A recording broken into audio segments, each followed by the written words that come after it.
Hare Krishna. Like to आप सभी का स्वागत है आज के मॉर्निंग प्रोग्राम में। ओम अज्ञानतिमिरन्दस्य ज्ञानञ्जनशलाकया चक्षुरुन्मिलितं येन तस्मै श्रीगुरवे नमः। नमो विष्णुपदाय कृष्णप्रेष्ठाय भूतले श्रीमते भक्तिवेदान्त स्वामिन्निति नामिने। नमस्ते सरस्वतीदेवे गौरवाणि प्रचारिणे निर्विशेषशून्यवादी पाश्चात्यदेशतारिणे। जय श्री कृष्ण चैतन्य प्रभु नित्यानंद श्री अद्वैत गदाधार श्रीवास आदि गौर भक्तवृंद। हरे कृष्णा कृष्ण कृष्ण हरे हरे, हरे रामो राम रामो हरे हरे। हरे कृष्णा। आप सभी का स्वागत है आज के मॉर्निंग प्रोग्राम में। आज हम अधिक मास या पुरुषोत्तम मास की महिमा के बारे में हम चर्चा करने वाले हैं, क्योंकि कल पुरुषोत्तम मास की शुरुआत हो रही है। तो हमने सोचा कि पुरुषोत्तम महीने की थोड़ी कहानियाँ और उसके पीछे जो तत्व है और अधिक मास या पुरुषोत्तम मास को हम क्यों मनाते हैं उसके बारे में थोड़ा विस्तार से हम बातचीत करना चाहेंगे, ताकि आप सभी लोग जो है इस महीने का फ़ायदा उठा सके और इस महीने का सबसे ज़्यादा लाभ आपको मिले। पुरुषोत्तम मास या इसको अधिक मास भी बोलते हैं, इसको मल मास भी बोलते हैं और इसको तोंड्र मास भी बोलते हैं। ये जो है एक बहुत ही अद्भुत महीना है और ये महीना कैसे बना और इसकी महिमा क्या है अभी हम जानने की कोशिश करेंगे। ये जो महीना है ये हिंदू कैलेंडर के हिसाब से जो सोलार ईयर होता है उसका 365 डेज होता है, वो 365 डेज और 6 आवर्स का ईयर होता है। और लूनर ईयर जो होता है वो 354 डेज का ईयर होता है। तो इसकी वजह से एक गैप बन जाता है 11 दिन का हर साल।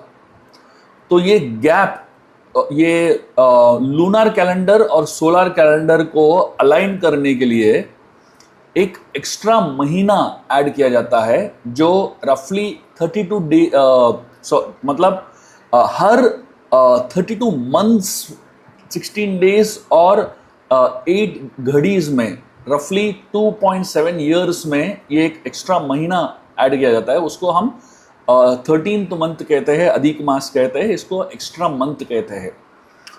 तो ये जो ये एक्स्ट्रा जो मंथ है, जब इसको बनाया गया था इसका कोई देवता नहीं था।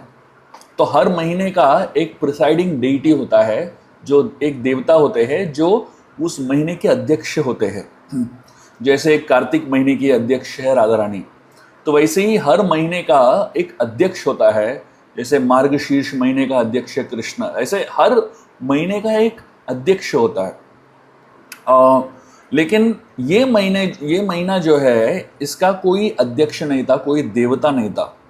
इसीलिए क्योंकि इसका कोई अध्यक्ष देवता नहीं है, इस महीने को अच्छा नहीं है माना जाता था। तो इसको मल महीना माना जाता था और ये बहुत अशुभ माना जाता था। कोई भी शुभ कार्य करना है, जैसे विवाह कार्य या गृह प्रवेश कार्य या कोई भी संस्कार, वैदिक संस्कार करना है, तो ये महीने में नहीं करते, क्योंकि इसको मल मास या बहुत अशुभ मास माना जाता है और सब लोग इसकी तिरस्कार करते थे। तो जब ये महीना का जो पर्सोनिफिकेशन, हर महीने का एक पर्सोनिफिकेशन होता है, उस पर्सोनिफिकेशन डेटी का एक अध्यक्ष होता है। तो वो अध्यक्ष नहीं था, तो ये जो महीना था ये बहुत ही त्रस्त था। और ये महीना जो है ब्रह्मा जी को अप्रोच करता है और रोते हुए अप्रोच करता है कि मुझे कोई स्वीकार ही नहीं कर रहा है, मेरी कोई रक्षा नहीं कर रहा है और मुझे सबने तिरस्कार कर दिया, मेरा कोई स्वामी नहीं है, तो इसलिए मेरा कोई अस्तित्व नहीं है, मैं मर जाऊं ये अच्छा है। तो जब इस मल मास ने इतना पीड़ा जताया और ये भगवान विष्णु के पास गया अंत में, तो भगवान विष्णु ने इस मल मांस को गोलोक वृंदावन लेके गए और वहाँ पे भगवान श्री कृष्ण से मिलाया। जब कृष्ण ने मल मांस को देखा बिलखते हुए, रोते हुए, उन्होंने मल मांस को 3 आशीर्वाद दिया। पहला आशीर्वाद दिया कि आपके महीने को मेरा नाम दूंगा, अभी से आपका नाम जो है अधिक मास नहीं होगा, आपका नाम पुरुषोत्तम मास होगा। इसलिए उस समय से ये महीने का नाम जो है पुरुषोत्तम मास है। पुरुषोत्तम जो है भगवान कृष्ण का नाम है और ये महीने को वो नाम मिला। दूसरा, कृष्ण उसको बताते हैं मेरे सारे दिव्य गुण इस महीने में आ जाएंगे। मेरे सारे दिव्य गुण और दिव्य ऐश्वर्य और सारी शक्तियां इस महीने में आ जाएंगे और इस महीने को मैं सारे महीनों का राजा बना दूंगा। और तीसरा आशीर्वाद भगवान कृष्ण ने दिया इस महीने को कि जो भी व्यक्ति इस महीने में आध्यात्मिक कार्य करता है, जो भी आध्यात्मिक कार्य करता है, तो उसको जो है हजारों ज़्यादा फल मिलता है। और कोई भी मास, चाहे वो कार्तिक मास क्यों ना हो, उससे ज़्यादा फल इस महीने में मिलता है, ऐसा भगवान कृष्ण ने कहा। और बताया जाता है कि ये महीना जो है बहुत ही महत्वपूर्ण महीना है बहुत सारे कारणों से। ये तो आशीर्वाद दिया भगवान कृष्ण ने, लेकिन इस महीने का इस्तेमाल जो है ब्रह्मा जी ने भी किया। जब हिरण्यकशिपु ने ब्रह्मा जी को वरदान मांगा तो उसने ये वरदान मांगा कि मुझे किसी को, कोई भी मुझे मार नहीं सकता, चाहे वो आदमी हो, जो जानवर हो, अंदर हो या बाहर हो, दिन हो या रात हो। और उसने ये भी कहा 12 महीने साल के कोई भी महीने में कोई मुझे मार नहीं सकता। तो ब्रह्मा जी ने ये वरदान दे दिया इसको। तब विष्णु जो नरसिंहदेव के रूप में आते हैं, तो उन्होंने हिरण्यकशिपु का वध जो है इस अधिक मास में किया, 13वें महीने में किया। और क्योंकि ये 13वां महीना है, ये 12 महीनों में नहीं आता है, साल के 12 महीनों में नहीं आता है, तो ये हिरण्यकशिपु के वर के परे है। और बताया जाता है ये महीना जो है भक्ति के लिए एक गेटवे है और कोई भी भक्ति कर सकता है, निष्काम भक्ति करना चाहिए और इस महीने में कोई अपेक्षा नहीं रखनी चाहिए भगवान के प्रेम के अलावा। और ये महीना जो है, अगर आपने अपने आध्यात्मिक जीवन में कोई भी टूटियाँ की है और अपने आध्यात्मिक प्रैक्टिसेस में थोड़ा कमी रह गया है, ये समय है तो कैचअप। तो ये महीना जो है फास्ट ट्रैक करने का महीना है। जो भी आपने गलतियां किया है वो माफ़ हो जाएंगे और आप आगे बढ़ सकते हो आपके आध्यात्मिक प्रगति में। तो ये महीने में आप ज़्यादा से ज़्यादा माला कीजिए, ज़्यादा से ज़्यादा हरे कृष्ण महामंत्र कीजिए, ज़्यादा से ज़्यादा शास्त्रों का अध्ययन कीजिए। हर रोज़ जो है भगवान कृष्ण के लिए घी का दिया दिखाइए और इस महीने में जितना हो सके दान धर्म का कार्य कीजिए और खासकर साधुओं को दान धर्म कीजिए। और कोई जितना आपके शक्ति मुताबिक कोई फास्टिंग कीजिए, कोई या तो कुछ सिंपल आहार खाइए या कोई भी आप जो आपके फास्टिंग और हेल्थ के हिसाब से कर सकते हो। और हो सके तो कोई दिव्य स्थान में या दिव्य नदी में स्नान कर सकते हैं। अगर कुछ भी दिव्य स्नान दिव्य नदी में नहीं जा सकते हैं तो आपके सर पे गंगा जल छिड़क सकते हैं, तो वो दिव्य स्नान के हिसाब से है। और जितना हो सके इस महीने में भक्तों की निंदा नहीं करनी चाहिए, किसी को नीचा नहीं दिखाना चाहिए और जितना हो सके हमें भक्तिमयी कार्य करनी चाहिए। एक कहानी आती है एक राजा की जिसका नाम था धृढ़धन्व। ये राजा बहुत ही अच्छा राजा था और बहुत ही अपने लोगों के लिए बहुत अच्छा शुभ कार्य करता था, लेकिन इसको अपने ऐश्वर्य से बहुत लगाव था। और उसको हंटिंग में बहुत मज़ा आता था। मतलब वो जानवरों को मारने के लिए जाता था बीच बीच में।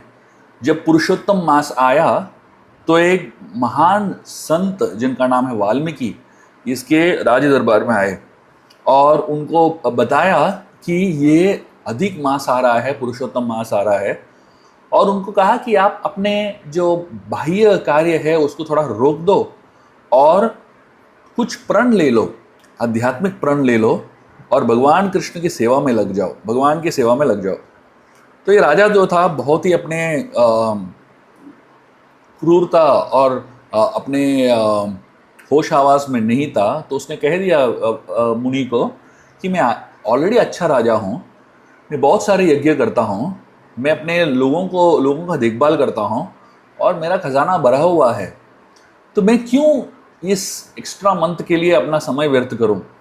और उसने बिल्कुल ही तिरस्कार कर दिया, क्योंकि इसने इस महान संत का तिरस्कार किया और पुरुषोत्तम मास का तिरस्कार किया।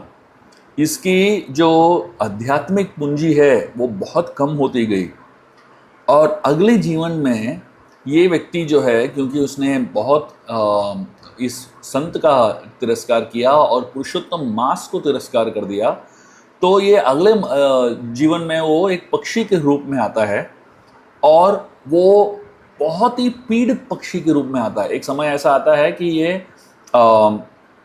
अपने ही वो बहुत ही भूख और प्यास से वो गुजर रहा था।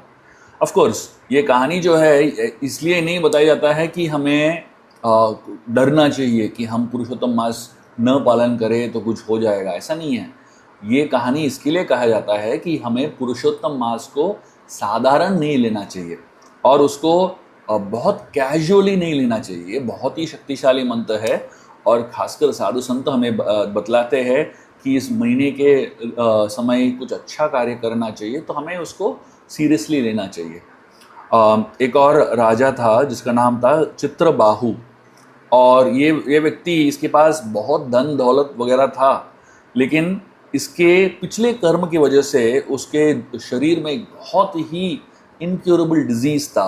कोई भी वैद्य इसको ठीक नहीं कर पा रहा था और ये बहुत ही ज़्यादा पीड़ा में था। उस समय अगस्त्य मुनि इस राजा के पास आते हैं और अगस्त्य मुनि अपने दिव्य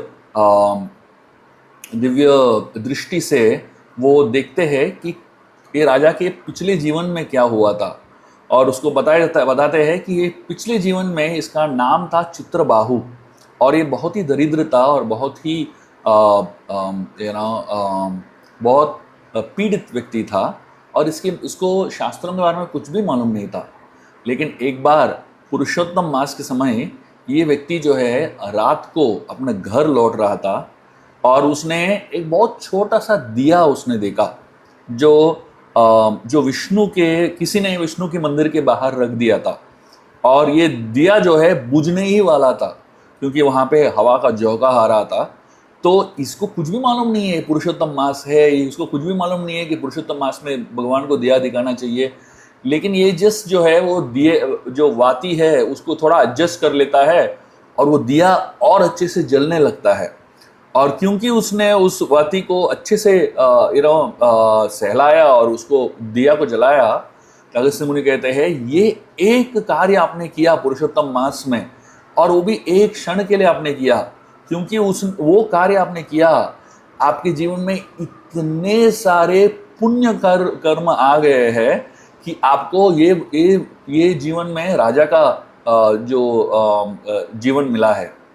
लेकिन क्योंकि आपने भक्ति के बिना किया और भक्तिमयी सोच के साथ नहीं किया, आपके पिछले कर्म जो है अभी भी आपको पकड़ के रखे हैं और इसलिए आप बीमार है। तो अगस्त्य मुनि ने इस राजा को कहा कि अभी आप पुरुषोत्तम मास का पूरे भक्ति के साथ पालन करो और आप अपना आध्यात्मिक प्रगति को और उन्नति दो। अभी तो आप राजा बन गए, लेकिन आपका जीवन का लक्ष्य जो है राज्य संभालना नहीं है, आपके जीवन का लक्ष्य जो है भगवान के साथ संबंध जोड़ना है। तो आप वापस आप यज्ञ पुरुषोत्तम मास का पालन कीजिए और वो इस बार भक्ति से कीजिए, तो आप आगे अपने आध्यात्मिक जीवन में प्रगति कर सकते हैं। एक और कहानी आती है जो पुरुषोत्तम मास से संबंधित है, और ये कहा बताया जाता है कि एक समय एक बहुत महान संत थे जिनका नाम था मेधावी, और ये इनकी एक पुत्री थी जिनका नाम था सुनीता। तो एक ये मेधावी जो संत थे, अकस्मात उनकी देहांत हो गई, और उन्होंने अपनी पुत्री सुनीता को जंगल में ऐसे ही छोड़ दिया।